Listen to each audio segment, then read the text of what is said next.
Hi guys, my name is Angela. I am Ari. And this is Girls Gone Bible. We wanted to have a little fun today. So we gave you guys a chance to ask us questions about being single. And we plan today to expose ourselves in a lot of ways because you guys are nosy and that's all you want to know about is our boyfriends and our love life and or lack thereof. So many of us are single and in the waiting season, and it's nice to know that you're not alone in it, you know? Mm-hmm. But so what did we do last week?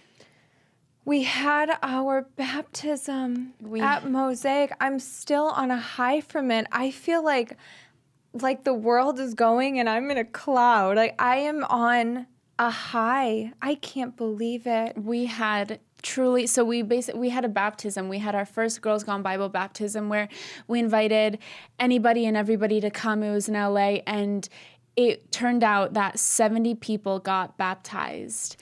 And so 70 people came home to Jesus. They did the mark of baptism. They identified as being a son or daughter of Jesus Christ. And it was the most emotional, beautiful, powerful night that I've ever experienced.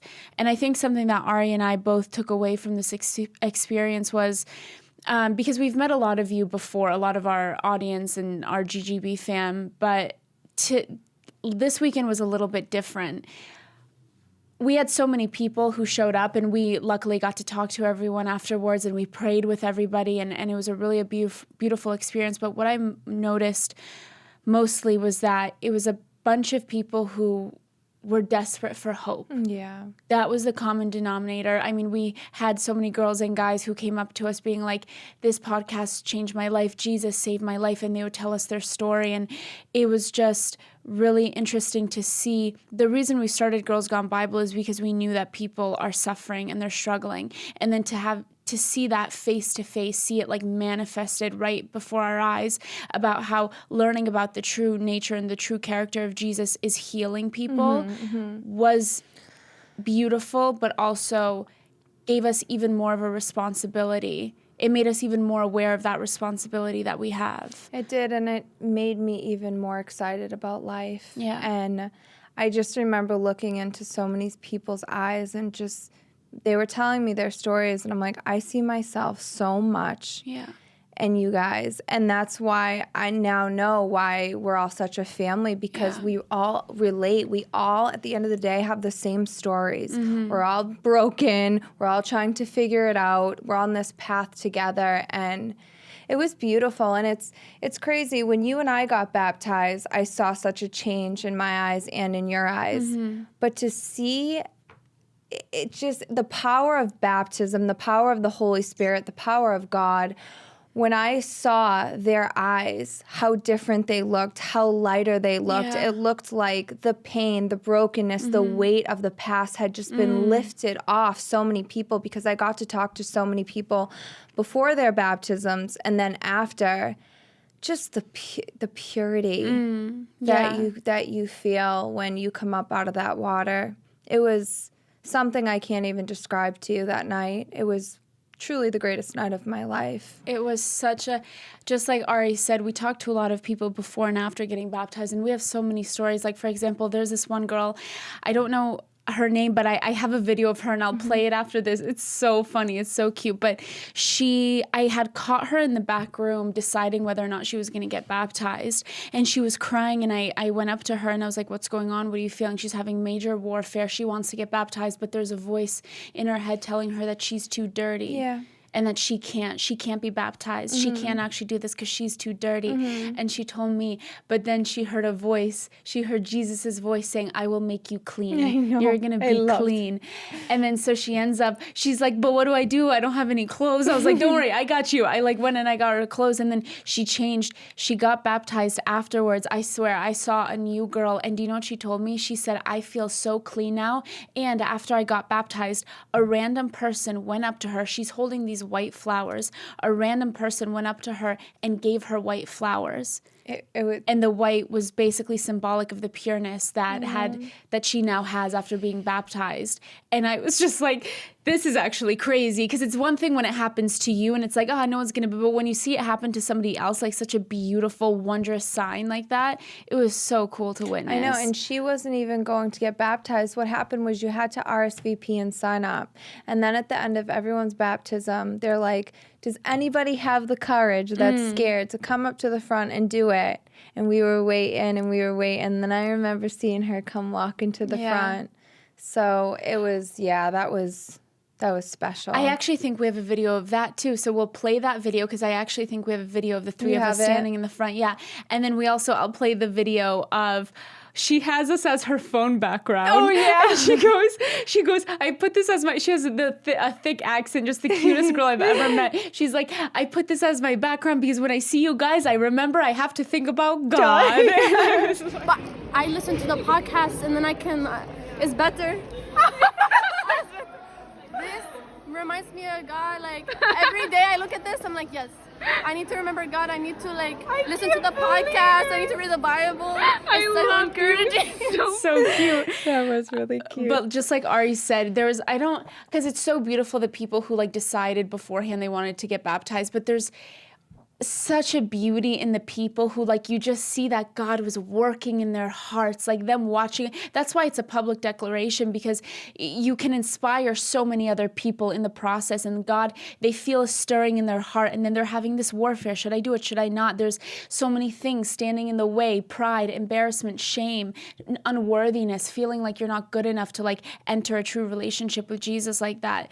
And so when we would see people coming up and having the courage to walk up is just the most beautiful thing. It really was. It was. And there were so many young girls. Oh my gosh. That's what I loved. And that little girl, how old was she? There was 7? an 8-year-old girl, got baptized. It's so cute. And then also shout out to the girls who flew. There was one girl who will be in my heart forever. I love her so much. She came from Connecticut. And she was Mona. She was the kindest. I'm just so happy she came into our lives. We had another girl, Tira, that came all the way from Japan. I was just like, I'm so sorry. Bless you. When they told us that, I was like, what? When so there's this girl, Tiara, who we had messed up one of her merch orders one time. Maybe we sent her a small and she wanted a medium. I don't know. But so she's in my DMs, and I see her DMs all the time. We talk all the time. And when I saw her, she walks up and I was like, where do I know you from? And she goes, I'm Tiara. And I was like, wait. And I know she's in the military. She goes, I came from Japan. I dropped to the ground. I was like, what are you talking about? No, you didn't. No, you didn't come from Japan. Absolute insanity. So then I was like, I couldn't stop thinking about how she flew all the way for Japan for us. So all day yesterday, I'm like, what can I do for this girl? And I ended up messaging her. I'm like, hey, do you want to go to the shelter with me and give back? And she came with me. And she's like a friend. We had the best night. It was awesome. That's so beautiful. Yeah. So it was the best. It was truly the best night of our lives. We thank Mosaic in Hollywood from the bottom of our hearts. Pastor Erwin, Pastor Kim, Pastor Joe, Pastor Carlos, Pastor Mariah. It was unbelievable what they did for us. They provided the building, the resources, the staff, everything for us to do this. What would we do without them? They are. We would have been dunking people in our bathtub at home. We would have given our address and it would have been.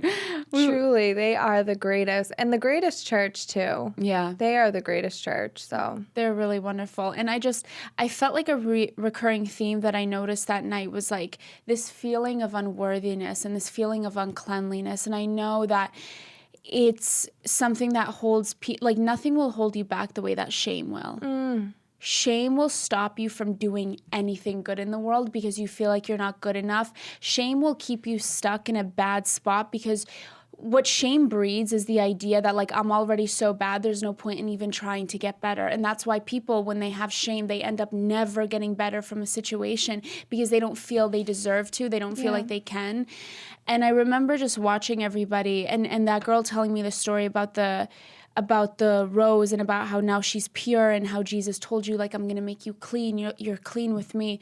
And I was thinking about you and I in our lives and how we've done thousands of things that would disqualify us from talking on that stage or talking on this podcast about Jesus. But because you and I both know the truth of what God says about us, we are able to let go of shame completely. Yeah. No, we had a couple of girls say that. I feel so ashamed. I feel so unworthy. I don't feel good enough. And I'll tell you, we were in the same exact spot. Yeah. I remember we had a moment where we looked at a girl, we go, listen. Because this girl came up to her and she goes, oh, it was so cute. She goes, I just feel like sometimes I do the wrong thing. Yeah. And it's just so, I feel so guilty. We go, sister, my sister in Christ, trust me.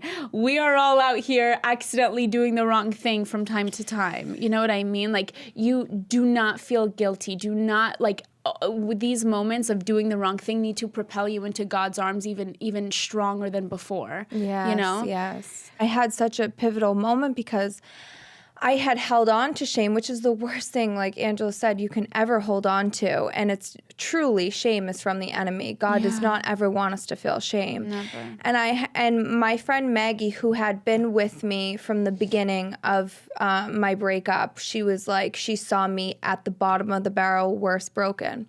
And so she had saw me on stage. I haven't seen her in a really long time. And I had a moment because I went up there and I just let everything go. And I felt like, I really feel that I have come into my own, and it's this whole new version of myself where I can be bold and confident. Not always, but I'm so much stronger than I was. And she had looked at me and she said, this new person, this new version of you, I am just so proud of you. And it was just nice to hear that, because it's true. Like, when you let the shame, when you let go of shame, it's just, you will be, let God work inside of you, you will be transformed. Exactly. Well, and I think the thing about you and me and everybody who comes into a relationship with Jesus is you start to see yourself the way that Jesus sees you. Mm-hmm.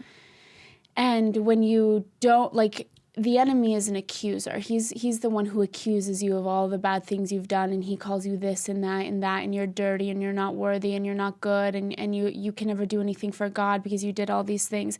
But God says that anyone in Christ is a new creation. Mm-hmm, mm-hmm. God says that I am going to cleanse you and make you white as snow.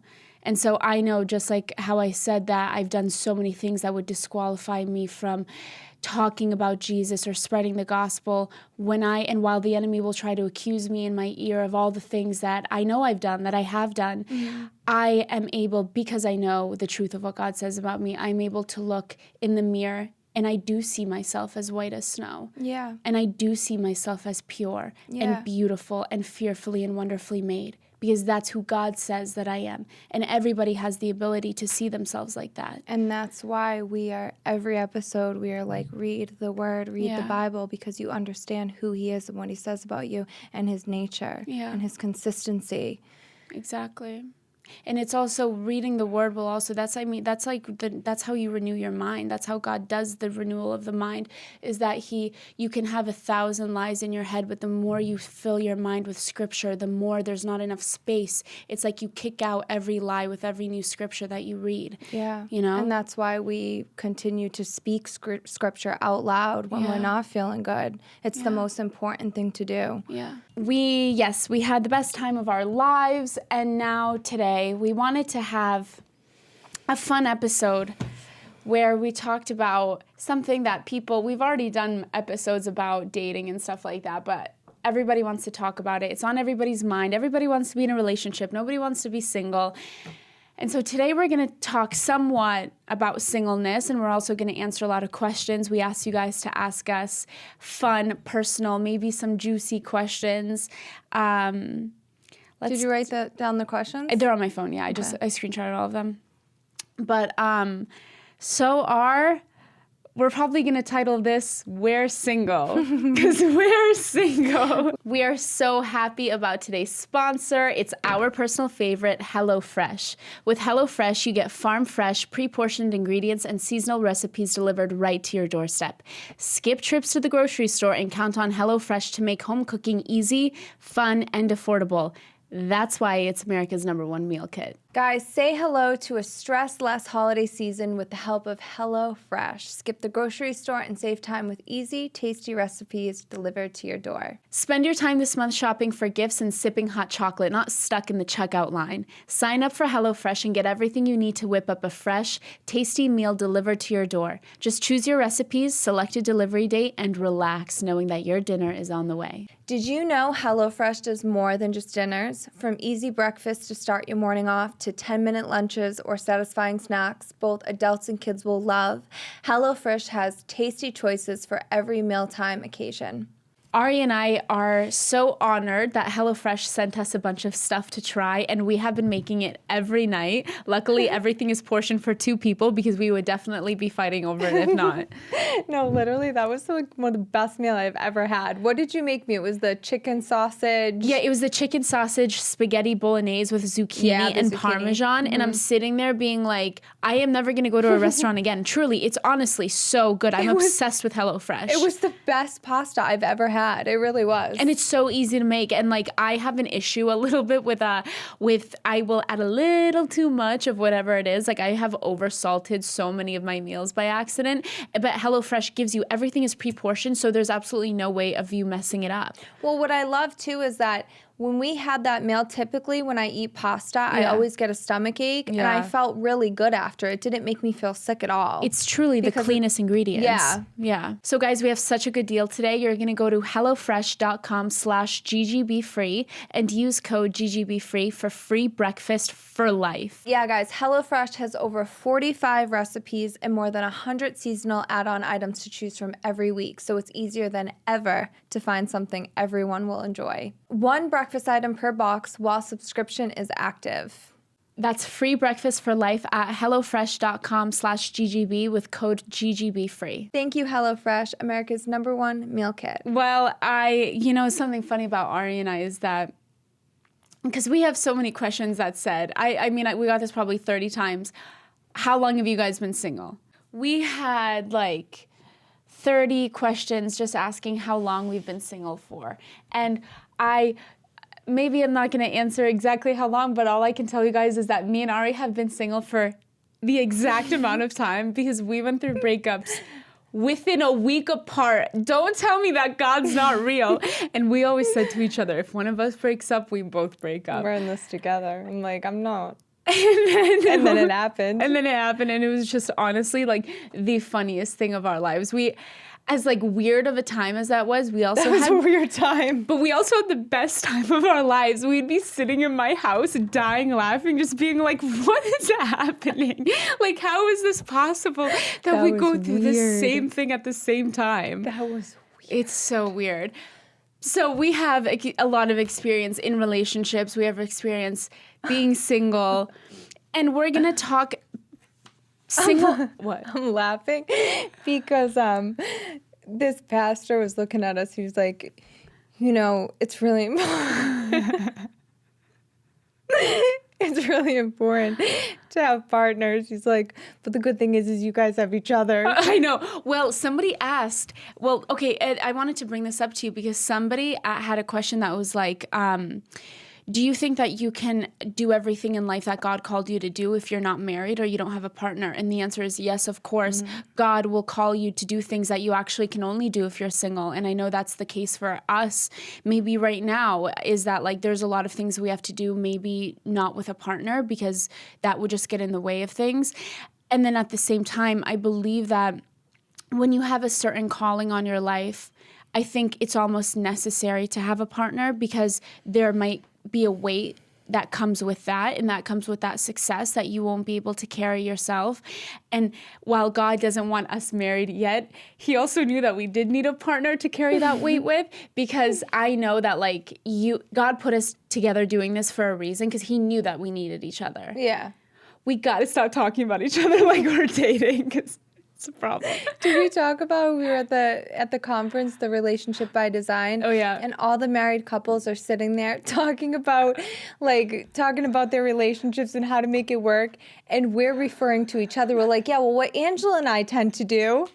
It's how could we? Honestly, we get off stage and we're like, we just sat there talking about each other like we're in a domestic partner. We are in a domestic partnership. But honestly, it's like, somebody messaged us and was like, oh, this is beautiful. You guys are practicing for marriage.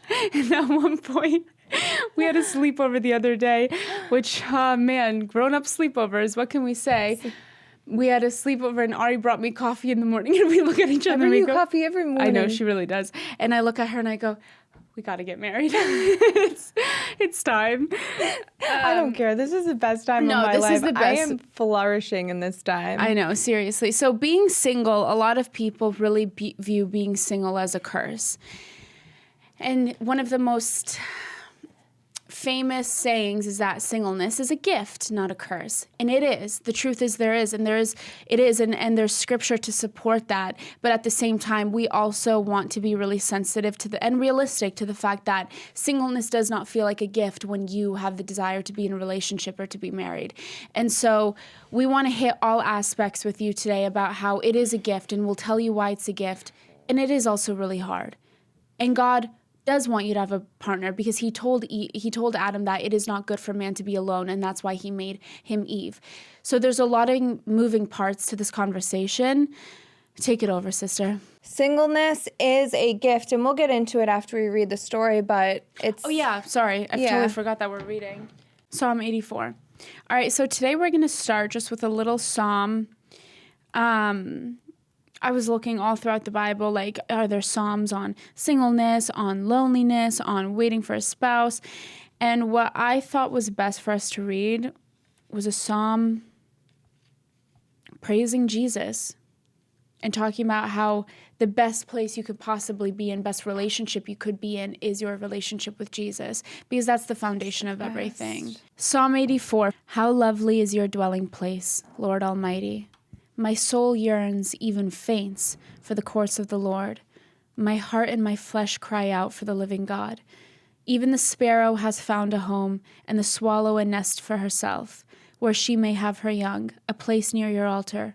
Lord Almighty, my King and my God, blessed are those who dwell in your house. They are ever praising you. Blessed are those whose strength is in you, whose hearts are set on pilgrimage.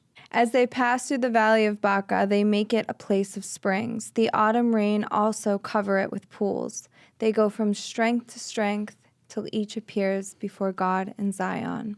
Hear my prayer, Lord God Almighty. Listen to me, God of Jacob. Look on our shield, O God. Look with favor on your anointed one. Better is one day in your courts than 1,000 elsewhere.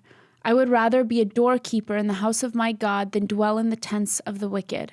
For the Lord God is a sun and shield. The Lord bestows favor and honor. No good thing does he withhold from those whose walk is blameless. Lord Almighty, blessed is the one who trusts in you.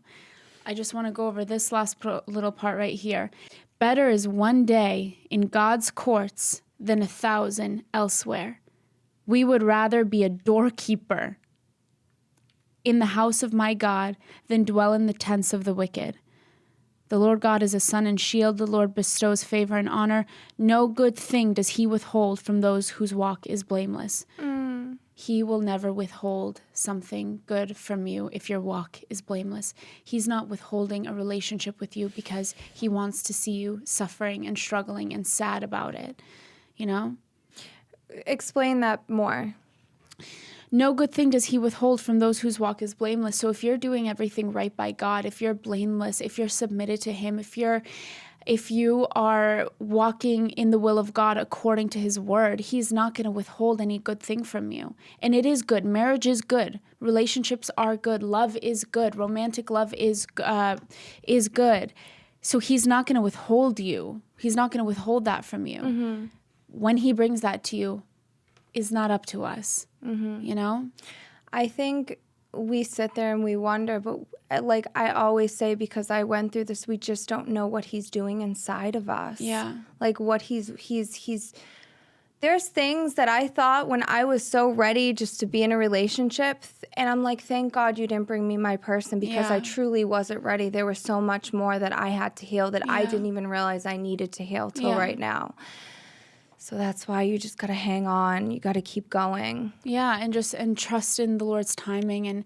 And I love this. Better is one day in your courts than 1,000 elsewhere. I would rather be a doorkeeper in the house of God. Like, this is a very humble statement, to rather be a doorkeeper in the house of my God than dwell in like a mansion of evil people.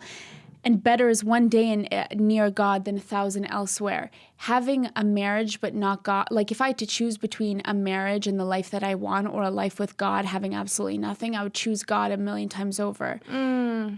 That's where peace is, that's where joy is, and that's where true fulfillment and purpose comes from. It's like such a weird thing, because the truth, like, I know we hear it all the time, but until you really get it in your bones and written on your heart, you can't have satisfaction, because we have to understand that another person cannot fulfill us the way that Jesus can. And if you're not fulfilled without a person, I promise you, you will find, if you think that the one thing you're lacking in life is a relationship, I promise when you get that relationship, you're going to find 1,000 things to feel you're lacking in your life. You know what's so funny? I was talking to my therapist a couple days ago, and she was like, how are you feeling? And I was like, I woke up and, I'm waking up alone, and I'm like in my home alone, and the only way to describe it is just freedom and peace. And to wake up and to not be in a relationship, to not have to look at someone else for worth and identity and all of that, and to just have it from him and to feel okay and be able to rest and just be okay on your own. That's freedom. It is true freedom. It's true freedom. Yeah. And we get a lot of questions of like, well, how do I know when it's time for me to be in the right relationship? And I truly believe that's when you know. That's when you will be ready, when you can sit alone and be okay. Truly okay, not sitting there wishing, wanting, and needing someone for validation. When you can truly not just be with you and God, and that's it, that's when you know you're ready. Yeah. Singleness, a time of singleness is your chance to prepare for your person. It's time for you to get your ducks in order, to get your house. The scripture says that you need to get your house in order, and that's not just your physical house. That means your mental house and your emotional house, and figure out what is in there that if your person came into your life today, what would inhibit your relationship? What would get in the way of you guys having a healthy and flourishing relationship? And whatever that is, like, you need to ask God to expose that and bring it to the forefront so you can heal it, tear it down, get rid of it before your person comes, It's true. I mean, there have been so many times in my life where I thought I was ready for my person, but there's still so many things, baggage, so many things that are still hanging on to me that I, even right now, like, I've got to get rid of before, and I don't want God to bring my husband before it's ready. It's so funny. I never talked like this, by the way. Like, I never talked about like a husband. Like, obviously I want to get married. My parents are together. They've been together for 30 years. Like, that's my desire, of course. I know that that's God's plan for my life, but I never, maybe because of my a little bit, maybe I know you're I know why is it so? I pray in the name of Jesus that I can be more like Ari and I can be better at being vulnerable. Why is it so hard? It's okay. I need help, Jesus. because no, you let's are. Move to you. No, it's true. No, you are vulnerable. This girl sits here and reads her diary about your sobriety, and you don't think you're vulnerable? I don't know. Of course you're vulnerable. No, but it's true. If you are not satisfied in your singleness, you will never be satisfied in a relationship. Trust me when I tell you that. Sleeping is one of my favorite things to do in life, and our sponsor today has truly changed the game for me when it comes to sleeping. I had no idea, but did you guys know that traditional bed sheets can harbor more bacteria than a toilet seat? It can lead to acne, allergies, and stuffy noses, and it's just gross. But we have a solution because Miracle Made offers a whole line of self-cleaning, eco-friendly bedding such as sheets, pillowcases, and comforters that prevent 99% of bacteria and require 3 times less laundry. What I love is they use silver-infused fabrics inspired by NASA and are self-cooling to keep you at the perfect temperature all night. They're self-cleaning because they're infused with silver that prevent up to 99.7% of bacterial growth. Yeah, guys, Miracle Sheets are so luxuriously comfortable without the high price tag of other luxury brands, and they feel nicer than the sheets at a 5-star hotel. Miracle Sheets are the perfect gift for your spouse, friends, or family. Who doesn't want to get better sleep and luxuriously feeling bed sheets? And since these come with 3 free towels, you get 2 gifts in one just in time for the holidays. And Miracle Sheets are designed for your skin. Guys, stop sleeping on bacteria. They can clog your pores, causing breakouts and acne. You guys are going to want to go to trymiracle.com/GGB to try Miracle Made Sheets today. Again, that was trymiracle.com/GGB to try it today, or you can gift it to someone special this holiday season. And we've got a special deal for our listeners. GGB gang, you're going to save over 40%. And if you use our promo GGB at checkout, you'll get 3 free towels and save an extra 20%. Thank you, Miracle Made. Yes, Miracle Made is so confident in their product. You have a 30-day money-back guarantee, so if you aren't 100% satisfied, you'll get a full refund. Upgrade your sleep with Miracle Made. Go to trymiracle.com/GGB and use the code GGB to claim your free 3-piece towel set and save over 40% off. Again, that's trymiracle.com/GGB to treat yourself, a friend, or a loved one this holiday season. Thank you, Miracle Made, for sponsoring this video. Can we read a little bit from 1 Corinthians chapter 7? Yeah. We're going to talk a little bit about what Paul, you know Paul, we love, me and Ari, that was like one of the first stories we read on the podcast, and we studied that story of Saul and Paul for days, baby. Paul Saul. We knew him like the back of our hand, like it was nothing. All right, I want to go to 1 Corinthians chapter 7, verses 8 to 9. So, tell me what you think about this, Sar. So this is what Paul says. 1 Corinthians chapter 7, verses 8 to 9 says, "Now, to the unmarried and the widows I say, it is good for them to stay unmarried as I do. But if they cannot control themselves, they should marry. For it is better to marry than to burn with passion." So what Paul is saying here is that because Paul never got married, he traveled the world. He's one of the most influential people of the Bible. He spread the gospel like it was nobody's business. And one of the reasons why he was able to have as much influence as he did was because he was not married. He devoted himself, mind, body, and spirit to Jesus and to spreading the gospel. And so there was absolutely nothing. Like if Paul had a wife and kids at home, he couldn't travel. He brought the gospel to places like Asia, to countries that like would have never known Jesus if it weren't for Paul. And he could not be leaving, going to all these different countries if he had a wife at home. Mm-hmm. You know what I mean? The truth is that marriage, yes, is a beautiful, beautiful thing. But at the same time, it holds you back from so many things you could do for the kingdom. Now, that's not to say now don't get married if that is what God has for your life, but it should give you comfort to know that if you are single right now and you're not married, there's so much that you could do for the kingdom of God. I know for me, when I'm in a relationship, no matter what, no matter how good it is, no matter how much the person loves Jesus, it pulls me away from God. It's just the name of the game. It's how it works. When I'm not in a relationship, I can give 150% of myself to Jesus and to doing his work and spreading the gospel.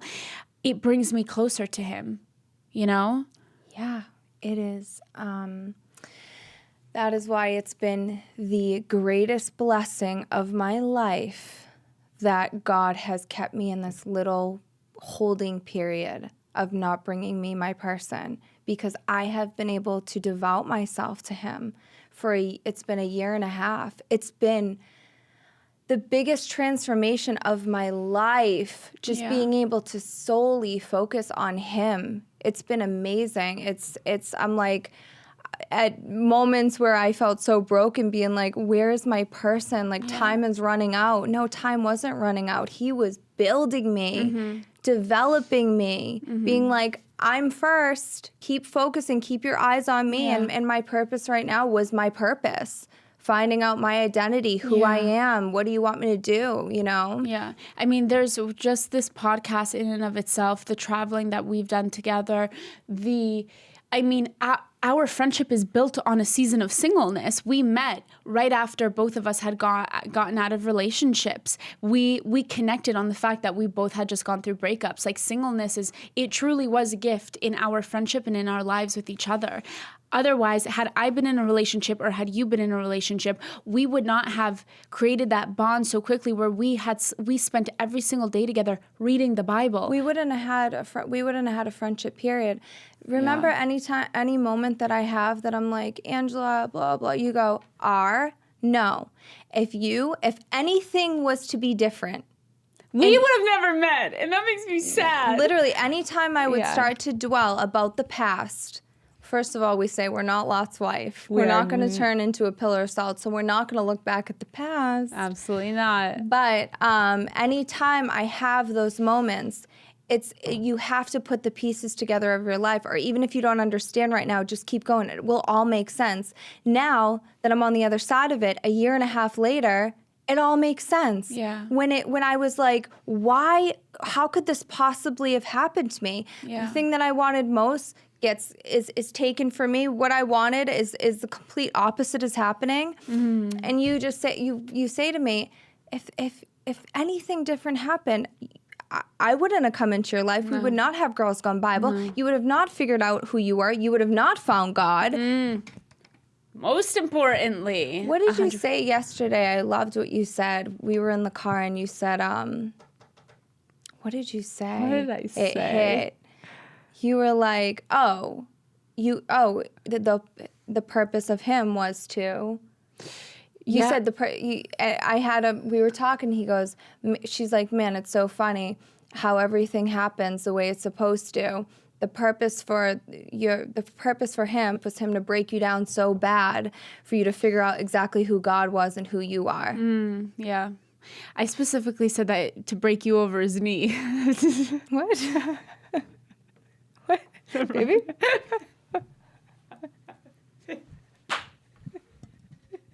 Break me over my knee? That was weird. Sometimes you just try things. I'm really sorry. Wait, what did you say though? Nothing. He broke you over his knee. You said he broke me over his knee? I was making it a little bit more intense, and it just came weird. He broke me over his knee? He did. We're keeping that in. All right. I would like to also talk about, and actually to go off of what you were saying, single people, I do think about this, though. Single people who are doing it right are and should be the perfect example of what it looks like to be fully devoted to Jesus. Because, again, you can give yourself body, soul, and spirit to Jesus, and that's when you make moves. And then, just on the same token, where like marriage is just as good, singleness and marriage are just as good as each other, depending on what God's call for your life is, or what the call for you in that season is. Like, and then when you enter a marriage and a partnership, you can do really incredible, beautiful things for the kingdom that way. But it depends where God has you, and it depends. And I encourage you to pray your heart out and ask God, what is my purpose in this season right now? And if it's to be single, God, like, let me be single really well. Let me do it the way that you want me to. And let me accomplish everything you need me to in the season of being alone, so that when I get into the season of being with somebody else, I can transition into that. But like, let me really exhaust everything I could do for you during this season. Yeah. I think about 1 Corinthians chapter 7, verses 32, I would like you to be free from concern. An unmarried man is concerned about the Lord's affairs, how he can please the Lord. But a married man is concerned about the affairs of this world, how he can please his wife, and his interests are divided. So an unmarried man is concerned about the Lord, how he can please the Lord. Mm-hmm. But a married man is concerned about his wife, how he can please his wife, his interests are divided. Yeah. So that goes into saying, when you're single, you can devote yourself to Jesus. Well, here's the thing. If you are in a relationship and you don't really know your worth or your identity or Jesus, you're going to put your whole life is going to be about him. You're going to make an idol. You're going to lose yourself. You're not going to know who you are. And everything is going to be about your partner. And then you're going to be left feeling lost, broken. And the truth is anyone can walk away from you, but he doesn't. And when I learned that the hard way, instead of trying to find a partner to fulfill me, what that scripture says, you devote everything to him. These are just for encouragement to people and a little bit of guidance of what God would want from you during your season of singleness. Romans 12:1 says, "Therefore, I urge you, brothers and sisters, in view of God's mercy, to offer your bodies as a living sacrifice, holy and pleasing to God. This is your true and proper worship. Offer your bodies as a living sacrifice." You guys know what I mean by that when you're single. That is true worship, is giving your whole body, leaving it holy and pleasing to God. Let's talk about some of the things that we can do in our singleness. How about that? Let's do it. Okay, so singleness is a time to know who we are, to grow who we are, to ask questions. God, who have you called me to be? Because like we said, if we don't know who we are in our own identity, it will complicate our relational identity, right? So we really want to figure out who we are, and the way we find out who we are is through him. Just because we're single doesn't mean that we are to be alone. One of the most important things that I did in my singleness, because if I didn't, I would have been in the park talking to squirrels. Not the squirrels. No, fam, the best thing I did was to push through. I know how hard it is to be in a season of singleness. Many of you are in an isolation season. It's scary. It's weird. It's sometimes like you can be panicked. I know I was there. And I know the reason why I am okay is because I have community. I didn't have community when I went through my breakup. I had to fight through and find it. I did whatever it took. There was a moment where I was like, truly like just laying in bed, staring at the wall, being like, how am I going to get through this? And I was like looking in the mirror at myself, and I truly couldn't recognize the person I was looking at. And it's because I was so alone. It's because I didn't have anyone to talk to. I mean, my family's all the way on the East Coast. And so when I made the decision to be like, I am not going to let anybody break me. I am not going to let anyone steal my worth. I am going to fight through this because there's a reason why I'm here. And when I fought through it and I got up and I went to church every weekend by myself. I had no one, so anyone who's in this period where they're like, but I don't have anyone to go to church with, go by yourself. Me going by myself to church truly was the best thing I could have done. Yeah. I actually learned better when I went by myself. Oh, 100%. And when you start to do things on your own, you gain that confidence that you're like, okay, you start to feel like a sense of, like, I was proud of myself. That I was getting up out of bed, even in my weakness. I found strength, a little bit of strength, because I would get up and do it, and you feel proud of yourself. You know that you have yourself in God, and it keeps you going. And so I would go to church, and that's how I found community. I pushed myself. I went places I normally wouldn't go to. That's how I met you. I was vulnerable enough to open myself up to people. Hadn't I been so vulnerable, I would have never had a friendship with Angela. And so community is the most important thing. We are not meant to be alone in isolation by ourselves. We will go crazy. The thoughts, that's when the enemy creeps in, and he will eat us alive. Yeah. He did that to me for a bit. And if I didn't push myself and get out, I don't even know what would have happened. So really, in your singleness, it's your time to build a community. So true. And, instead of, it's just like I was at it's all about our mindset. Like, I remember just being at a point where I was so negative. And you stay in that negative mindset of wondering and wishing and wanting, it's going to prolong the process. And the minute I was like, okay, most of my friends are married and they're having kids right now, but that's not my path right now. So I'm going to know that I already have my God, my King of Kings, and I'm going to keep going, and I'm going to find my purpose. I'm going to find my friendship. I'm going to start traveling. And that's what I did. And I'm just at this place of my life where I feel so proud of myself that I fought through. That's all you have to do, you guys. As your sisters, I'm telling you, we are not going to let you be stuck.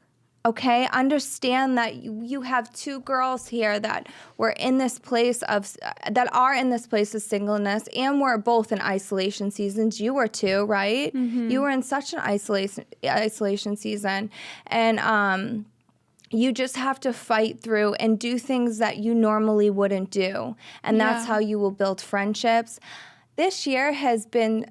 I got to see places I would have never seen. I got to just, like, me and you, the things that we have done, it's incredible because we've been in this singleness and that we aren't married. So it's a gift. Yeah. It's a gift to be able to wake up in the morning, and although it's amazing to have children and a husband, to be able to sit just with Jesus and learn about him and talk to him and read the Bible and not have anyone bother you. And be able to, like, get up and go whenever you want. We can travel, do whatever we want. Focus on your purpose, who you are. Yeah. It's the best. I'm so happy you touched on the fact that there's nobody bothering you in singleness.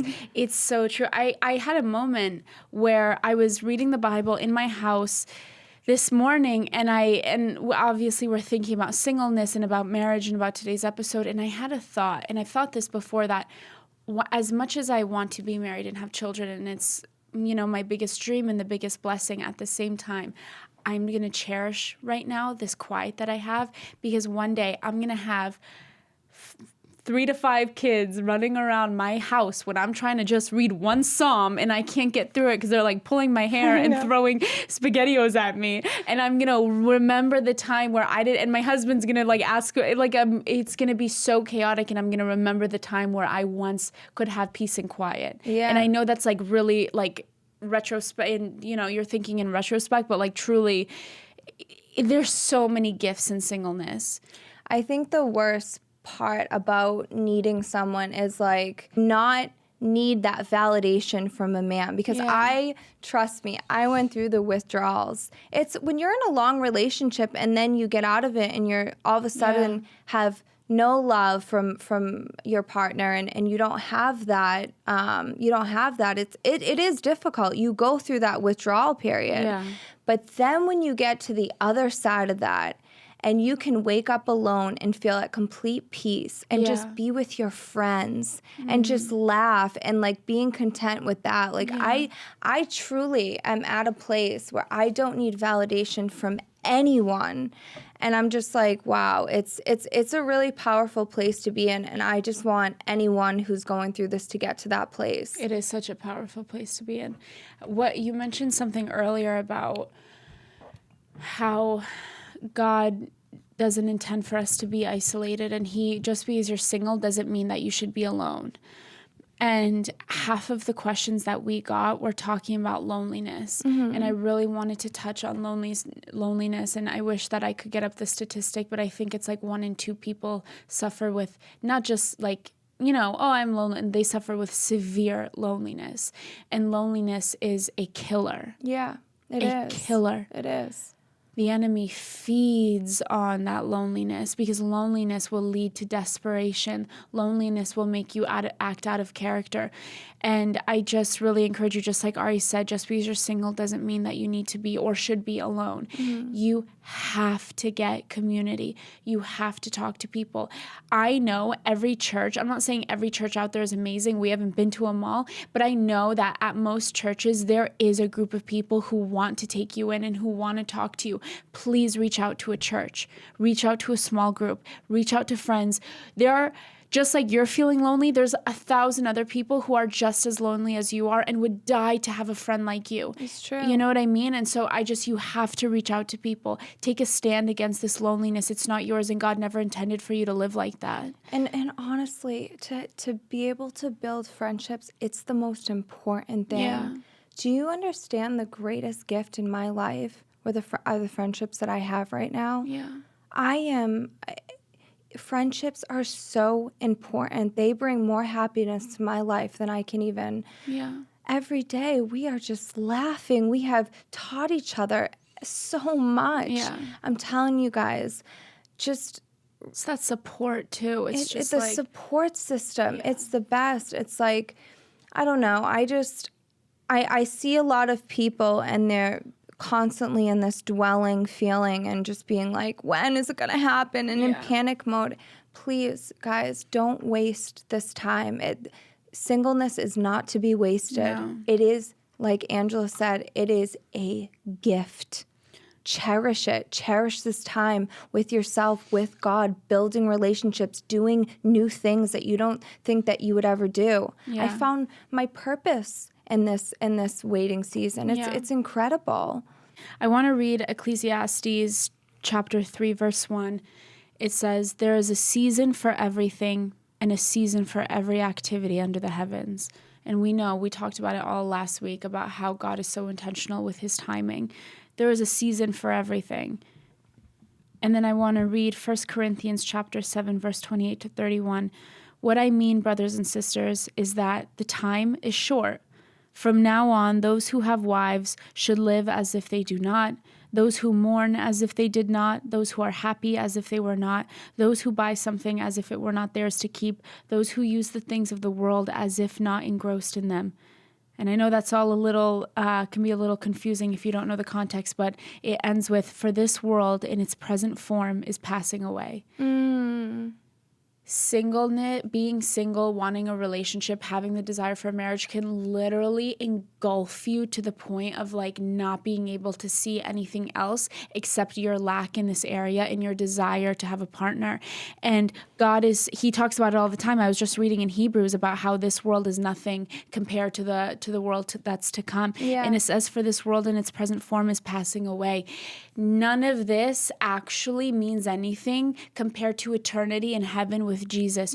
Do not waste your short time. It says, the time is short. From now on, those who have wives should live as if they do not. That cannot be your main focus. That cannot be like, the time here is short. Cherish it for what it is and whatever season you're in. And then just keep your eyes focused on Jesus and the world that's to come, the eternal world in heaven with him. I love that you say that about seasons, because we never want to rush a season. We never want to force our way out of a season. Yeah. If God puts us in a certain season, whether it's hard, whether it's the best season, whether it's a single season, what? No, sorry. I'm so sorry. That was great. You nothing. No, I'm so sorry. What? What'd I say? No, you said Caesar, and I don't know why I did not say Caesar. No, I'm sorry. I'm so sorry. It's okay. Keep going. That was great. It's okay. Keep going. I didn't say Caesar. All I saw was Caesar dressing in my head. I'm the worst. Caesar dressing. I'm sorry. Okay. Keep going. You saw Caesar dressing, huh? I'm so sorry. I was just saying I love that you say that about the seasons, because you never want to force your way out of a certain season. Yeah. And I've come to understand that. I've watched a lot of sermons and read a lot of things about how if you're in a season, just flow with it. I'm like, what are you talking about? Just flow with it. I can't. I'm panicking. I want to get married. I want a partner. But now that I've seen all the pieces come together in my life, I'm like, okay, yes, flow with the season. I am meant to be here. Yeah, exactly. Rest in that. Like we're meant to be here. So just what can we learn in this season while God is preparing our person for us, while he's doing the works and getting us ready for it? What can I do to be the best version of myself so when that person does come in, it's going to be amazing and I can be ready, you know? So Thank every you. day we want to just constantly work on being the best versions of ourselves while we're in this waiting season, while he's preparing us. Yeah, we want to interrupt this episode really quickly because as you guys know, Ari and I are both in the acting industry and we have something really just important to us that we wanted to talk about. So there's a new film out called The Shift, and I wanted to talk about it. It's filled as a contemporary retelling of the book of Job, in which God tests a man who has everything he could want by stripping him of his family, friends, and property. But the man still has not turned back on the Creator. And Neil Donahue plays him. There's nothing I want to see more than the gospel being pushed in Hollywood and films and TV shows made about, because I don't think there's any story that's more interesting than the Bible and the different stories in the Bible. So to have films and TV shows being made on, especially even the Old Testament, because we have the Chosen series, which is so beautiful, and that's based on the New Testament. The Old Testament is so interesting, and there's so much juice in there. Yeah. And so the book of Job is one of my absolute favorites. It's one of the first stories I ever read in the Old Testament. And it's really? Yeah, because it's basically like Job went through so much and he was tested and the poor guy had boils all over his body. Everybody left him. His friends turned their back on him. His own wife told him, oh, is this the God that you love so much? You should just curse the God because he's cursed you. Yep. And Job, till the very end, says, no, that's my God, and I'm not turning my back on him. Yep, and he remained faithful. Right, and I think it's so funny what's going on with Neil Donahue. And if you guys don't know what's going on, Neil Donahue, he is an actor who he's known for playing a villain. And he says that's just what works for him. And at the end of the day, he doesn't do any role that has kissing or sex scenes or any sort of intimacy with the opposite sex. Yeah. And now Ari and I aren't here to say that one is wrong or the other is right. But what we are here to say is that everybody deserves the right to live the way that they want to live and to have autonomy over themselves and their body and their career.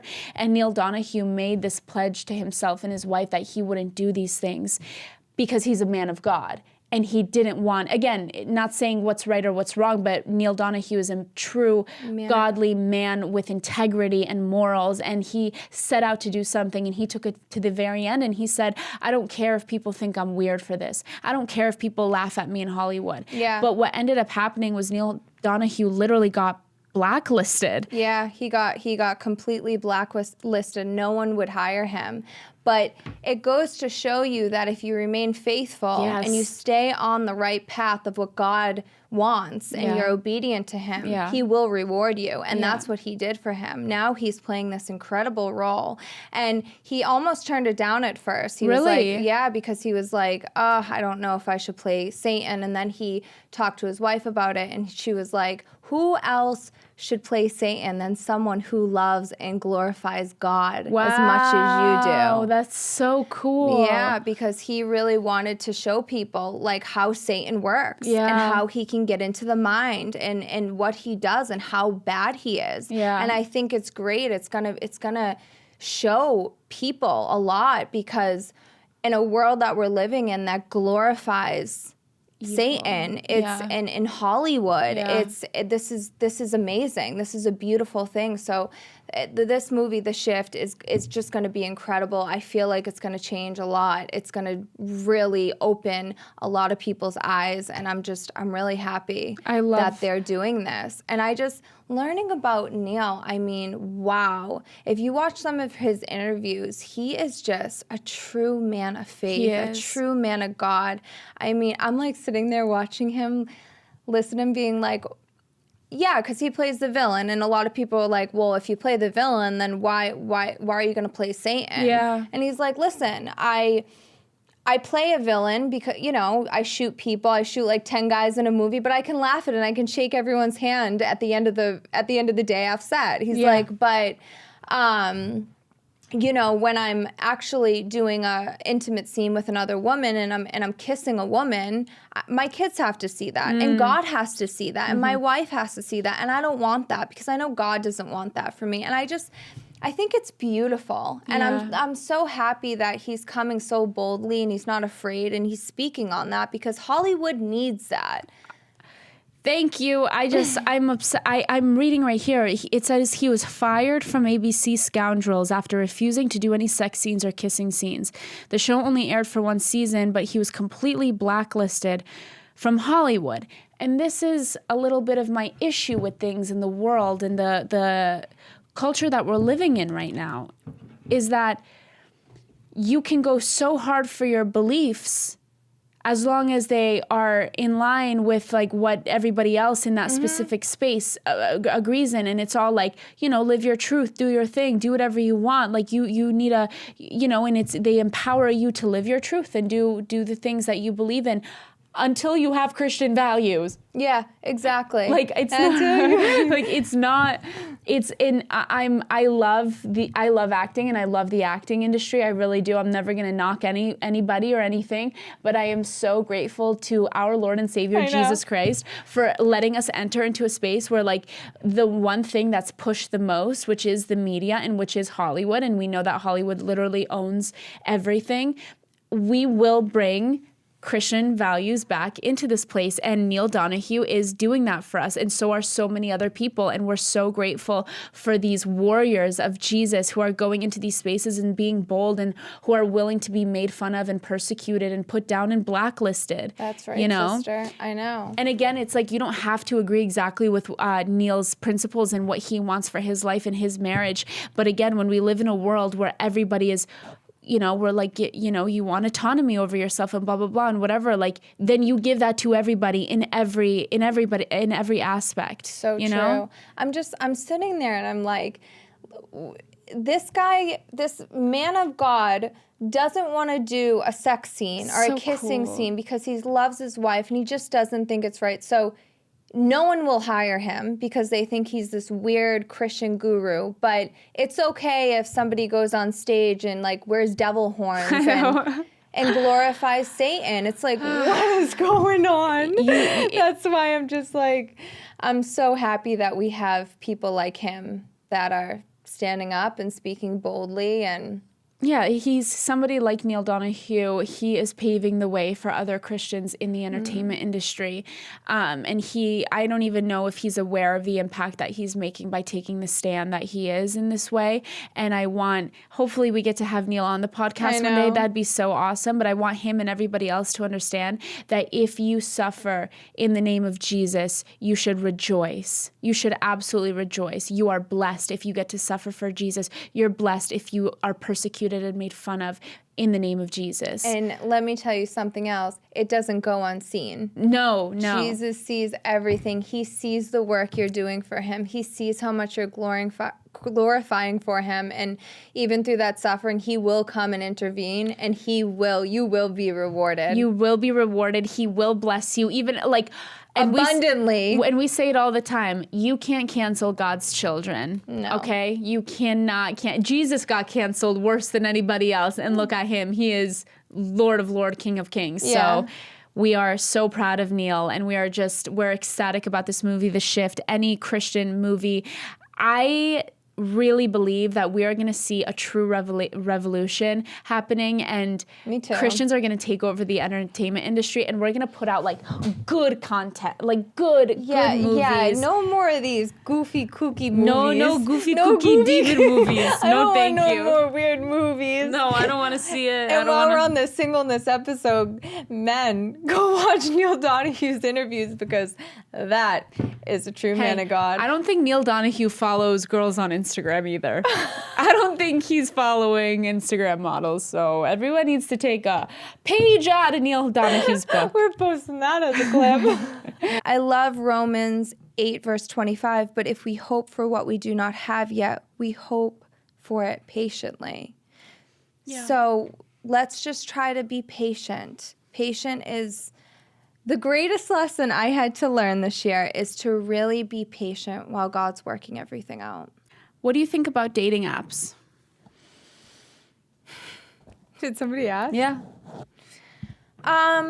Well, I think that they have brought a lot of people together, actually. Yeah. And I think it's actually a positive thing. I think sometimes people can get carried away with it, whether they're just like swipe. And It's a little hard because I think back then we used to have to meet up with the person and things were a little bit different. But I think with the way of the world, it's also a very positive thing. And it's a great way to meet people. What do you think? Because you and I both are not on dating apps. But I agree that it has brought a lot of people together and it has done really beautiful things. I don't think that it's for me or Ari. I don't think that's like the direction in which we will ever go. Should I get on a dating app? Honestly. What if your husband's on your dating app? Imagine. Should I get on Tinder? I mean, let's go at least shoot for Rye or something nice. Christian Mingle. We honestly should go on Christian Mingle. Should we? Should we? What's each of yours ideal first date? Ooh, I didn't see that one. Okay, well, do you want to go first? No, go ahead. I'm such a foodie. If you take me to a really nice, like a good restaurant with some good food, you have my heart. But here's the thing, though. It's, yes, take me, you want to go to a nice dinner, and I totally get that with good food, but you're the same as me that on a first date, I'm not trying to sit across from you at our first date. I don't sit across. You have to sit right here to my left. I know, but on a first date, I mean, I probably would have no shame and be like, hey, can I sit next to you? I always do that. You know that? Do you really? Yeah. I get too comfortable too quick. Yeah. We're working on boundaries, her and I. You'll think that we know people for years when we meet them. That's like the one thing about us. I know. Yes, I do like restaurants, but on a first date, I think I'd rather do something like comedy show. That'd be fun. Yeah, or I want something where we can talk. So I don't know, like even a nice going somewhere that's somewhat of an activity, but one that we can still talk in. Maybe going on a drive, maybe going to the beach, having a picnic on the beach, and like looking, like being next to each other, but looking at it's the whole sitting across from each other, having to stare down thing that I don't love. You know what it is? I can tell, I don't know, I don't want to offend anyone. Say it. But I can tell fairly quickly at someone's taste by the place they take you to. So I'm like, I think I want to go to a restaurant on my first date because I'll find out really quickly. Yeah, it's so true. And that may sound a little harsh and it may sound a little snobby, but I am someone who's super chill and laid back, but I am a foodie, and I think it's good to treat someone like a lady and take them to a nice dinner on your first date. I think it's a sign of respect to be intentional about where you're taking somebody and take them somewhere. It's like it kind of like wherever you take them is kind of a reflection of how much you value them. You know what I mean? Exactly. It's a respect thing. Yeah, yeah. Age gap you're willing to have with your partner. You really had to screenshot all the ones, huh? I told you, they were good. I'll go with mine. So I typically only like to date people much older, not much older than me, but like for me, I think... We're going to see Angela rolling a guy around in a wheelchair like in Nicole Smith. Hey! No, I mean, either my age or preferably, I mean, the most I'd go is like 10 years older. Oh, really? Yeah. Oh, I honestly think that's pretty good for me. That's like, I think that's worked in the past. What do you think? Okay. For you? No, for you. You have to be honest. She knew. No, it's really strange. It's okay. No, I definitely 30s and up. 30s and up. Yeah. Listen. Typically, the guy doesn't really develop till 30, right? Do they ever? But I think it's how you were raised. Have you been through some stuff? Yeah. You know, I know some people that have been through a lot and they really are very mature for their age. Yeah. So it all depends on your character and what you've been through. What are your attachment styles? Well, let's answer it for each other, huh? Okay. I don't know how to answer this for myself. I think, yeah. Go ahead. I know you say you're avoidant, but I actually think you are so loving and you're secure and you just don't take crap when somebody pushes you. So I wouldn't I don't know. Maybe I would say that you were avoidant, but where you are now in your walk, in your path of life, I think you are extremely secure and just confident in who you are. And you are very healthy. I will say that you are extremely healthy and loving, and whoever gets you is going to be so lucky. Thanks, Har. Yeah, I think you have a really good balance. Like for you need someone to bring you peace, because you are at such peace in your own life and you just exude so much joy, and you need that. You need someone who's going to really bring that out of you, not bring you down. Just be joy in your life. Peace and joy. Peace and joy, baby. I think for you, you're also secure. And then it's funny, you teeter between anxious and avoidant. I do. For sure. Yours depends on who you're with. It depends on the situation. Again, you're like all three. You're secure when everything is good. When everything, and I am too. I'm secure when everything is good. I'm only avoidant when I need to be, when something is off or when something is like too much for me, then I become avoidant. But you are extremely secure. I mean, when it comes in regards to yourself and how you view yourself in a relationship, you are like extremely trusting. Mm-hmm. You're not a jealous girlfriend. You're not a controlling girlfriend. Like, you are so good. You're like, she's like, go to Miami with your friends. I'm like, okay, go to Miami. Yeah, I'll like go to Miami with your friends. You're so good about that. Well, I'll tell you why, because I don't date men that don't have self-control, which means I don't date men that can't control alcohol, that are doing the wrong thing. Like, I will not date a guy that is out, drink until 2 a.m. Speaking of, I'm sorry, I have to, because we're going to forget. Somebody said, what's your biggest ick? I have mine. It's not men who drink, and it has nothing to do with me being sober, because even when I was drinking, this was my thing. If I could be literally madly in love, truly madly in love with a man, and if I see him drunk, like, not just like a little drunk, like borderline sloppy or like out of control or slurring his words, immediate turn off, immediate shut off from me, done. I'm done. I won't even do it. I will not date a guy that gets drunk. Do you know what it is, too? Because we love manly men so much, and we love leaders and men who are tough and strong and like in control. That's like what the definition of a man is he's in control of himself and his surroundings. And so if I see you just like, it is the most disgusting, most feminine, weird. It is not good. I'm done. No, what's your ick?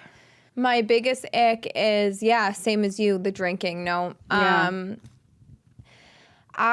It's hard for me when someone's not giving, when they're just, how do we put that? Yeah. Say it, you got it. This is difficult for me to say this out loud, because I never want to come off as someone who is this like bougie girl, because I'm not. I'm really not. But I don't like someone who is like, oh, I got to do this for you. I got to take you here. Oh, we got to like frugal. Like, I can't do it. Can I just say something about the frugalness? Sorry, you go ahead. Sorry. No, you could say it. Go. My girl, this is like an all-star. Like, this is my thing, is a man wants to be frugal and has a woman like you. Like, you're bunching above your weight a little bit, brother. Like, and this is the thing about being. I'm gonna be honest. No, I'm gonna let it all out today. I'm gonna be honest. If you're gonna be frugal and you're gonna be cheap, it's like you shouldn't be dating anyways to begin with. 2 things. 1, it's not good and it's not a good look, and to be quite honest, it's embarrassing. Another thing is, what are you being frugal for? This is my thing about people who are greedy and frugal, is like, where are you? You can't take it with you when you die. Let me tell you one thing. There's only one thing that you take when you go to heaven, and that's souls. You can only take other people. That's only people that you brought to Jesus that you'll see in heaven. Other than that, like, you're not bringing any of it with you. No, it's just, I can't. I don't know. It's not okay. It's not okay. It's just like, I don't know. you and I, like, I'll give someone my last dollar. Truly, I will. I will give my last dollar. My mom was in town this weekend. My mom and Ari literally got into a fist fight in 7-Eleven over who is going to pay. Like, that's just how we are. So if I can't even imagine being a man. Truly, from the bottom of my heart, I would feel like a literal woman if my girl asked me, if my girl like asked me for something and I was like, oh, that's like, you want, like, I just, okay, we'll move on from this, but it's like, if I was a man, I would take so much pride and honor in being the man and like taking care of things and being like, oh, how dare you even pretend to pull out your wallet. Even if we're like, okay, say we're with a guy, we're at the valet. And we have cash, and I'm and the guy sitting next to me with the cash, and you're gonna let me pay the $10? I'm sick. I don't. It's the biggest. I'm sorry. It's the biggest turnoff ever. We love you guys so much, and I hope that you take this as encouragement to like step up and step into. I'm not saying you need to spend all this money, but I'm saying in situations when you're around women. Honestly, if I was a guy and even with girlfriend, like not someone who's my girlfriend, but female friends, I'd take, even if I saw like I was a guy and I saw a random girl paying for her valet, I probably would have so much pride. Like, I'd pay for the random person. I just couldn't, I would not be able to be a man around women letting them pay for things. Well, I'll tell you, that's what I love about guys on the East Coast is that they just have this sense of pride as a man. Like they take care of things. They would never let you take out your wallets. It's something about it's like that California boy mentality getting raised on the West Coast. I don't know what it is, but it's just this feminine thing that they have to them that they just, oh yeah, I'll let the girl pay. Yeah, I got, like it truly is the biggest ick. I don't understand it. I don't know what's going on right now. But men from the East Coast, like you don't experience that. They'll be like, what do you put your wallet away? Oh my gosh, I only dated guys from the East Coast, and all of them, it's like a universal thing. Like they are so prideful in the sense that they would never, like it would make them sick. It would make them sick to have to let us pay for something. Yeah. But I mean, I have dated a dude from California, and man, we went to go eat ice cream one time, and I almost had a heart attack being like, I'm not paying for this ice cream. And he made you pay? No, because I stand there and I'm not going to pay for it. Like, I'm not going to. But it freaked me out, and it's a really bad feeling. Oh, that's the worst when you go to a restaurant. When you go to a restaurant with someone, you're like, do I take out my wallet? Do I take out my wallet? You shouldn't ever have to feel like that with a man. Yeah. I do. Do you think guys and girls can be friends? Yeah, I do. Yes, I do actually. I think. Why are you looking at me like that? No, I'm not. You know what's weird? I really don't have many guy friends, if I'm being honest. Green flag. Every guy in the comments is like green flag. That's people like that. I know you do have a lot. I don't have a lot of guy friends. I have like 3. She has a lot of guy friends. No, I don't. I really don't. What are you talking? It's okay, but you know what Angela and I were just talking about, and with our community that we're growing, we are meeting a lot of amazing Christian. We're growing a lot in their men, and it's amazing. And they pray for us, they help us, and they truly feel like brothers to us. Yeah. It's pretty cool. The only time that I think men and women can be friends is when they're like true godly men. Like we do have male friends in the Christian community now that are like actual brothers. This is the thing about men and women being friends, because you're right, I do have some guy friends, but this is you have to operate differently when you're single versus when you're in a relationship. I do have a couple of guy friends who are my close friends. When I'm in a relationship, the dynamic immediately changes. You know what I mean? They will no longer have the place in my life that they do before, just out of respect for the person that I'm with. Yeah. I also think it's really important. This is just the truth. We all need to be aware that, like, I think it'd be naive to say that men and women can truly just be friends, because I do believe that there's always somebody in the equation that wants the other person. It's weird, though, because I don't know if I agree with that. I know everyone says that, but I do. Has that not been your experience? So you're telling me think about the guy friends you had. If you called them today or at 2:00 in the morning and you said, I want to hang out, you think they wouldn't come? Okay. But I mean, that's just the truth. Trust me. I have guy friends, but I am aware of the fact that like. Oh yeah. Yeah. I mean, I truly don't have any guy friends. It's the weirdest thing. My friends are all women. You're making me look so bad. I'm just kidding. But I will tell you that I do feel so connected to men. Like I feel so I shouldn't say that on film. Okay, let's move on. Well, okay. Well, I did have a question here. It said, are you guys boy crazy? Nah. Nah. No way. No way. No, us? No. This is the thing. Me and Ari love, man. We are. And, like, I pretend to be this tough guy. Like, I love so much. Do you want to know the honest to God truth? I don't know if I'm going to sound a little too much when I say this, but What? This is so funny. And this is the truth. What? Ever since I've had you, I don't even like I'm fine. I'm like I don't. No, it's so cute. Keep going. No, I'm just saying, like, I feel so fulfilled because you and I have so much fun. Yeah. We're constantly doing things where we're working on our purpose together, where we just, like, we have the greatest friendship that I'm like, whatever, like, I'm fine. Yeah. You know? I do. No, it's so true. Like, it really I feel is. so fulfilled in my friendships that I'm just like, I don't know, I'm good. Friendships really can fulfill you in a way that romantic relationships can't, and vice versa. I mean, they both bring different things. But friendships are so beautiful because they have all of the elements of relationship, obviously minus the physical intimacy and stuff like that and the romantic connection.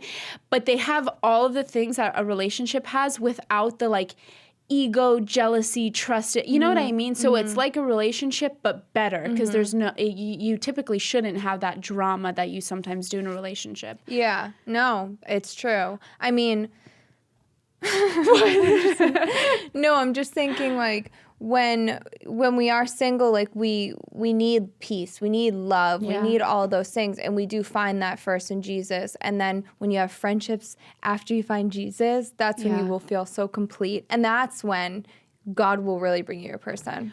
Well, back to our friendship, not to make the whole relationship episode about our friendship, but somebody would a lot of questions were like, what do you guys look for in a relationship? And honestly, I was thinking about how, like, the number one thing that I look for in a relationship is, would you just say to them without my knowledge? I thought you were going to say something about me. Well, I am saying something about you. So the number one thing that I look for is, my top 3, I would say, are humor. It's number 1. Guys, whoever you marry needs to. Okay, I was actually going to talk about this. What? But go ahead. No, go ahead. I'm sorry. You should. No. Please go ahead. Humor, yes. When I see your husband, truly, if I pray to God because I know that if you have someone that you can just banter with, I know you need someone to banter with. It's my love language. It's truly. So it's yours too, though. We're the same in that. And honestly, I've met my match when it comes to you, and I'm sorry to say, but you have set the bar for my whoever my partner is going to be, because Ari and I, that's what I was going to say. My top 2 things are humor and intellect. And they go hand in hand. You can't be truly funny without being really smart. Like they just go together. And so for me, banter is my number 1 thing. I want to be able to riff for like an hour, going back and forth, roasting each other, just like building on top of each other, just having the time of our lives. So whoever I'm with, I need him to not only be able to banter, I need him to be able to take it, because sometimes Ari and I will roast each other so hard sometimes we'll roast each other until one of us cries. Yeah. Yeah, we really will. And then we'll get over it. Like, we've ended in tears so many times by accidentally hurting the other person's feelings, but and in like a funny way, and we love it. Like, that's just the way that we like to operate. And for me, I think that laughter truly sustains a relationship. Oh, I know. We laugh every single minute of the day, and just getting over things quickly. Yeah. Not holding on. Yeah, I know. So just like you said, you need someone. You have set the bar so high. I don't know what Jesus was doing, but I will tell you, honestly, he brought you into my life to save my life, to be my best friend, to be my partner in this life, but to also say, hey, look, this is a friendship, but look, you have someone who at your worst thinks you're the best, who would never leave your side, who literally like sees you as sunshine when you're down and out, like you truly do. Like she has truly you bring the best out of me. You really, really do. And that is what a partnership should be like. Yeah, you bring the best out in each other, you know? Yeah. And just like you were saying about how letting things go, that's how you bring the best out of somebody, by not like harping on the bad all the time. But that comes down to, again, your relationship with Jesus and the joy that you already possess within yourself. Because when somebody is miserable, it's really hard for them to laugh. I know. It's really hard for, like, and I feel for you, and that really sucks. But for me, honestly, I think my number one thing that I look for in somebody is somebody who's genuinely happy and joyful. Yeah. Because I am, and I really can't deal with somebody sucking the joy out of me. I know. Like, you inspire joy. You are joy. You are the joy of my life. You are joy. No, you are joy. She really is joy. Like, you make me laugh so hard, and that's what all that matters in life. Like, for instance, I was in the worst mood on the car ride here.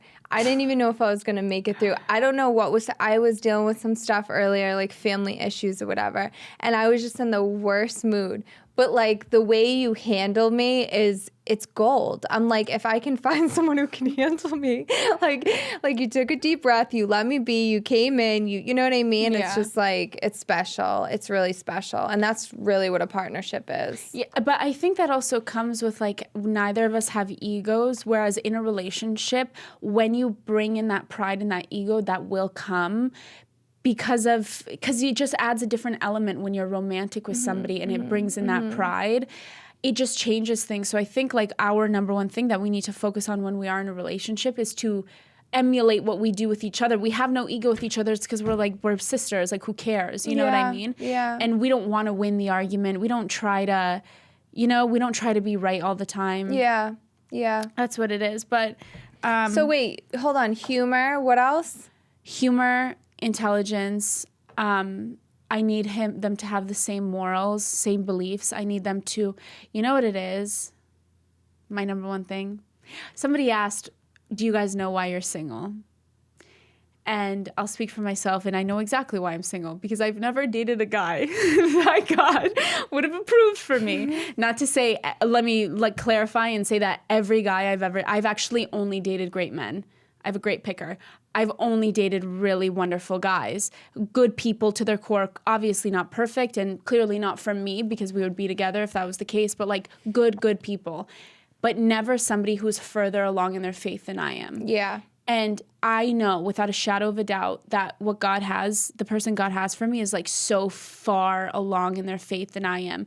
And I have such a desire, like a yearning to be led spiritually. I just want to sit and look up at a man talking to me about theology, and I'll be so happy. You know what I mean? And so there's always been, unfortunately, not in like an insulting way, but there's a level of respect that I'll have for the person that I'm with when that's the case. And I've never experienced that. I completely agree with you. I could we could both be in relationships. I think one of my biggest icks now, and now I know why it never worked out with anybody else, because truly, I could never be with someone who doesn't lead me spiritually. No. If I have to tell you about the Bible. No, I know. No. No. No. No. And like morals. Wait, okay. So there was a question, I have it in here, but someone asked about your worst date. Someone said, can you give us the tea on your worst date? Do you have a worst date? I do. What is that? So I was on a date, and it was somewhat recently, and the person... I shouldn't have. Listen, I knew beforehand that I shouldn't have gone, but I was just trying something, whatever. I was on this date, and this goes back to having the same morals. So I'm obviously like on this faith journey. I'm very deep. I'm like mind, body and spirit devoted to Jesus. So I'm in this thing with him. So a lot has changed in my life. Like modesty is actually a huge part of my life now, and it's very important to me.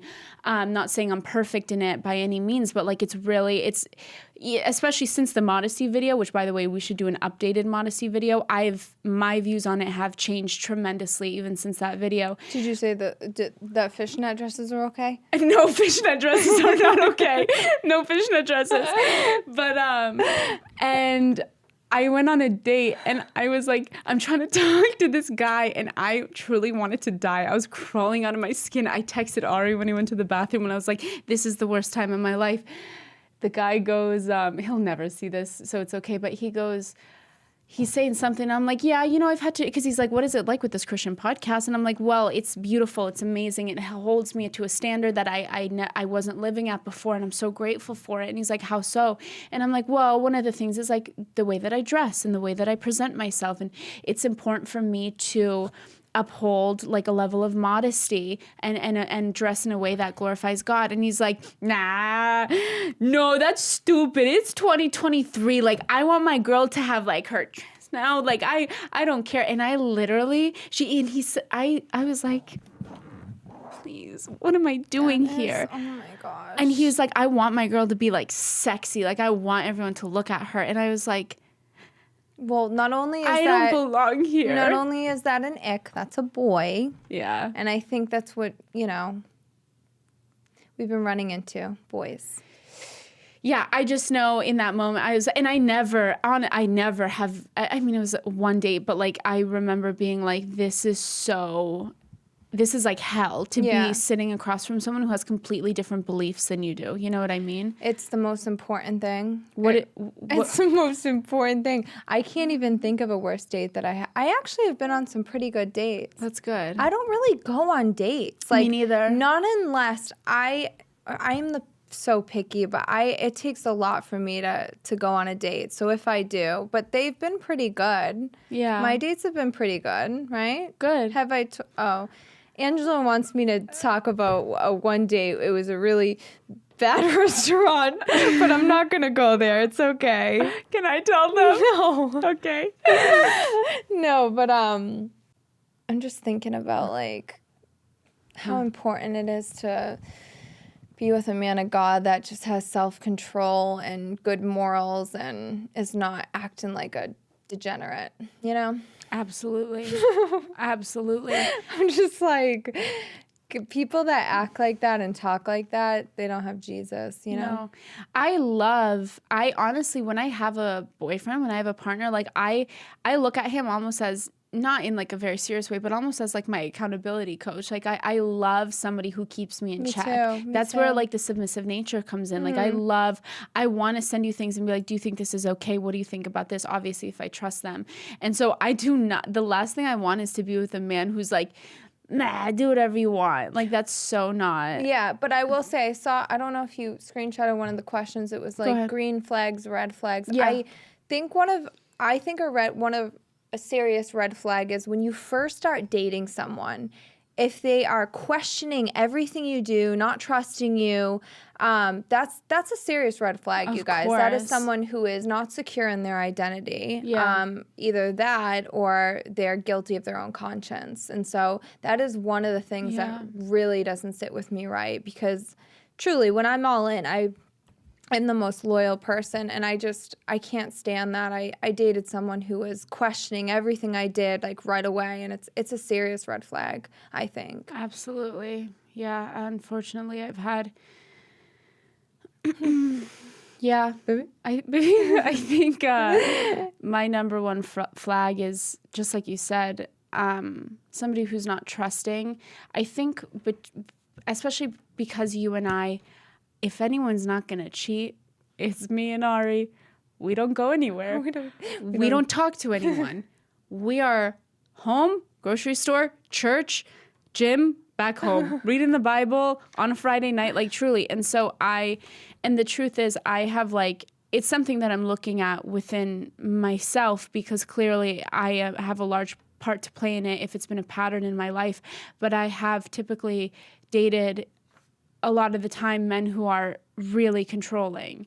Well, you in an anxious attachment. Yeah. And it's something that I'm really trying to unravel and figure out what the reason is for it, because I will joke about it all the time, but I think it's actually really been making me a little sad recently, because I want to experience, God's love, for example, is it's freeing, right? Like when the way that God loves you, it makes you blossom into, look at your own life. You were, a shell of yourself before you met Jesus. Yeah. You were nowhere near living to the potential. And because God's love poured into you, it literally made you bloom into this beautiful, strong, powerful powerhouse of a woman that you are. Yes. That's what God's love is supposed to do for you. You couldn't have said that better. And I believe that. And just like our love to one another has also helped each other bloom and has been very empowering. Mm-hmm. And again, it's my fault if it's something that keeps happening in my life and it's the direction I keep going. But every love that I've experienced has tried to put a ceiling on me, on who I am and who I could become. Yeah. And I don't want to experience love that is makes me feel caged anymore. Yeah. If I'm being honest, I have watched you grow. Man, in 2 months, 3 months, you're a completely different person. That's why we change. We are constantly changing. If you're really working hard on yourself and focusing on God, the change that can happen so rapidly, the change in both of us, I've seen tremendously in such a quick time. It's really beautiful to watch. And the more you change, the more you grow, the more you get to know yourself. You're not even going to let those kinds of people in your life. I know. Yeah, it's just something. So when we're on the topic of red flags, I think red flags. So when we're on the topic of red flags. I talked about it myself for a little too long. What's your green flag in a man? What do you think our red flags and green flags are? About each other? Yeah. Well, what we'll say what each other's are, and then we'll say what we think our own is. Okay. You want me to say? I'll go first. Your green flag is that you're the best person I've ever met in my life. You have a heart of gold. You love people so much. You are the most real, genuine person, and you make everybody feel like $1 million. Your love is so beautiful and so nurturing and so godly, the way you love people, and that's why people love you, because you love others well. And your red flag is nothing. You're perfect. No, God. No. We all have red flags, Angela. Oh, really? What's mine? Yes, we do. What's mine? Honestly, nothing other than... No, it's okay. What is it? Tell me the truth. I want to know the truth. I want you to tell me mine first. All right. Why? You want to know how hard you should go after hearing mine? Yours is... No, your red flag in a relationship, not as a human being on the planet. Your red flag is that you can be a little reactive sometimes. Yes. Once I get pushed. Sometimes your anger is just a little bit misdirected at times. We'll have a little situation and it'll be not even that big of a deal. And then because I go quiet, right? But not in a bad way. If we have a little tiff, I'll be like, I love you. But it's clear I just don't want to talk. And she'll be like, what? This is ridiculous. Yes, I do that. Yeah, I'm working on it. No, I'm just kidding. She's perfect. I don't want to say, you don't want me to say, it's fine. Okay, what's my red flag? Oh, be honest. I'm trying to think. In a relationship. What have you seen my red flag with a man be? Oh, I know what it is. What? Sorry, what? She'll be with someone. He's not her husband. I'm sitting there being she doesn't even like him. He's a fat. No, I'm not gonna say that. She doesn't even like him, and she convinces herself, because she always wants to be joyful. So she'll be, God, he's the one. Isn't he amazing? And she will you will truly act like a wife in the first month. That is my red flag. And I'm just sitting there being she will give everything to the person right away and play house. That's your red flag. Yeah, that is my red flag. But I also will say about you too, when you snap out. Well, you know what it is? Let me tell you what it is. First of all, with the whole like being like, even if things are bad, I'll be like, wow, it's great. It's a loyalty thing and it's bad. Like most of the time people, when they get out of bad situations, not that I've been in a bad situation, but like they won't have told anyone in the relationship. So when they get out, everyone's like, what are you talking about? Like, it was great. I am so loyal in my head that I can't talk bad about the person that I'm with. No, like, I literally can't do it. No, you are. But you also gotta like I'm sometimes toxically when positive. she's talking to someone and she's telling me something, it goes through one ear through another. I'm like, okay. That's what my mom says. I swear. I'm like can't decipher what's real and what's not because you really will convince yourself you like someone and I'm like, you like him? Like what? Well, you know what it is? I'll like someone. Okay, fine. This is my red flag. I'll like the idea of someone more than I actually know the person. And so, yes, I sometimes will start to play house in my head very quickly. And then within like 3 months. Oh, yeah. And then within like 3 months, I'm working on it. God's still working on me. Yeah. What can I say? No, she's got honestly. No, you we really have no don't. red flags. You are. What's my green flag? You green flags. Where do I begin? Thank you. I always say, you would be my worst nightmare if I had to watch my ex with you because you are truly like the full package. You're the full funny, loyal, beautiful inside and out, a heart of gold. You're everything. You truly are everything. Okay, somebody said, would you date a pastor? I don't know if a pastor would date me, if I'm being honest. Why not? I don't know if I'm first lady of the church material. I'm more like preach the gospel to the streets. I'm more like preach the gospel to the streets. Nah, we're both. Yes. Sorry, that was a joke. It didn't land. You mean a pastor's son? No. What? No, it says, would you date a pastor? Oh, okay. And I'm saying, I don't know if a pastor would date me. Or you. I can dress the part, but I don't know if I can talk the part. Someone said, do you guys have the same type / are you ever worried about liking the same guy? No. Sir. Do you know why? No. Let me tell you why. Ari likes dudes who wear sandals and Abercrombie and tie sweaters around their neck.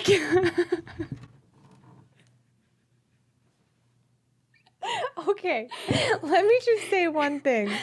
I do not like. I can't. Okay, I don't want to. All right, why did I see your ex wearing sandals and a sweater around his neck then? How could you? Okay, first of all, one of my icks is flip flops. Ew. Second of all, yes, I tend to have a type. Angela likes guys that look like they just got out of prison. No. Yeah. Not that they just got out. I don't want them incarcerated. We couldn't have more opposite types. I don't want them to look like they got out of prison. If Angela could have it her way, she'd have a guy with tattoos under his freaking No, I would not. Tattoos. That's absolutely not. She likes them all tatted. No. That's I don't not like tattoos. That's not a requirement. I have historically I've gone for men who are a little bit rougher on the edges. Yeah. But you know what? I've changed my mind. It's clearly not worked. From this point forward, if you wear sweaters around your neck, call me. I'm changing my type. I don't take guys that wear sweaters around their neck. You mean like all American, like jockey type? I do tend to have a type, huh? You do. Yeah, I guess no, and it's awesome. I think I prefer mine with a bit more flavor. You know what it is? I like a guy that goes to work. That's about his business. Yes, I also like a man who has a job. Okay. I don't actually want him in jail. God, I'm gonna get letters from jail now. Anna's gonna get letters from prison mates. You guys are probably horrified of us. Choose a song to describe one another. Stand By Me. Aw, that was cute. I don't know why that just came to my head. Wow, that's beautiful. When the night falls and the world comes tumbling down. That's not. And the moon. That's not the words. Stand by me. Okay. That's mine. You get a call What's from your... mine? If You've got a friend in me. I thought you were going to say some Drake song. What the heck?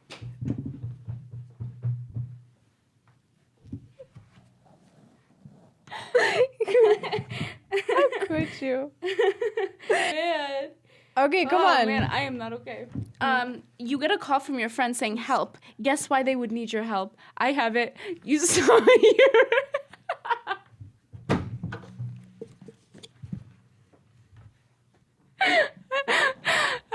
You have this all planned out. No, actually, it just came to me. Wait, if Ari called me and said she needed help, the thing that she would need help with is because she has a spider at her house.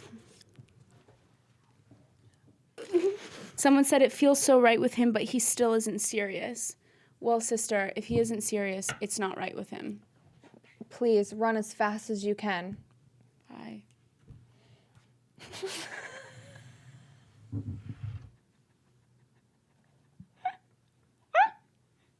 Looks versus character, 50-50, or what would you say the ratio of importance is for you? I think it's really important to be you guys don't understand how hard it is. Try to talk to her seriously on a podcast in her face every time. Why?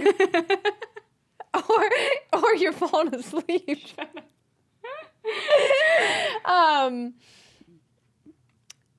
I think it's really important to be attracted to your partner. You're going to be with them for the rest of your life, but they also have to be good. Looks fade. Personality is everything. You have to be attracted to them, but I will say a good personality and a really funny dude can honestly go from like a 5 to an 8 so quick with good humor.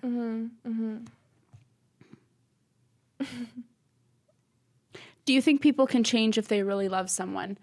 I don't think that anybody changes for anybody else, not permanently at least. I think the only person who can change you is Jesus and having conviction from God. Absolutely, personally. I completely agree. What's your love language? Oh, I love words of affirmation. Yeah. I love to be reminded. You'll have my heart if I get, if you just make me feel good. Yeah. I love physical touch. Mm-hmm. I love quality time. Quality time is so important. If you really plan things and spend time with me and just show me that you care. Yeah. I love that. What about you? Same. I think mine are... They used to be physical touch and words of affirmation tied together because I can't really have one without the other. I need to be told how I feel by somebody. Otherwise, I will Yeah, yours are words of affirmation as well. They are, and that's how I give love as well. Physical touch, though, is 100%. You know, I'm very much I just want to be around, with the people that I love. And then, but something that has really gone up on the list for me is acts of service.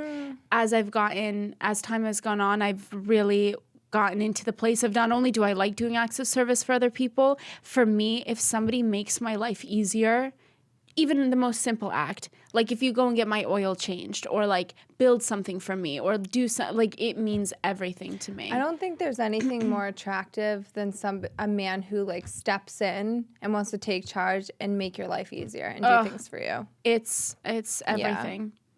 Yeah. Do either of you struggle with an attraction to unavailable men?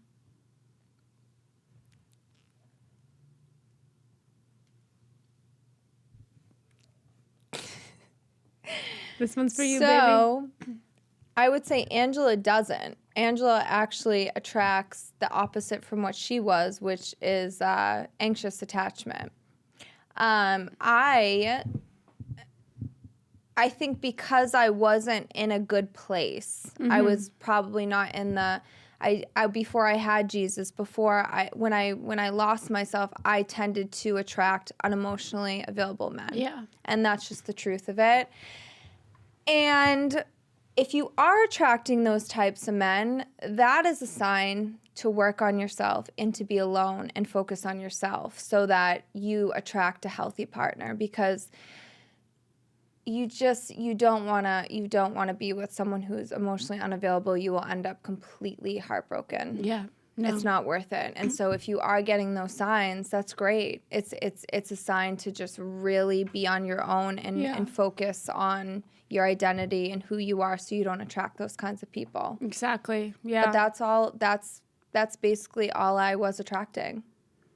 And it's just so sad because you're the most emotionally available, loving, nurturing person. So for you to be with someone who's not that or like can't even receive that, that's just, it's sad. It's, you know what it is? And I talked a lot about this with my therapist. When you are very nurturing and loving and have a really good heart, you tend to,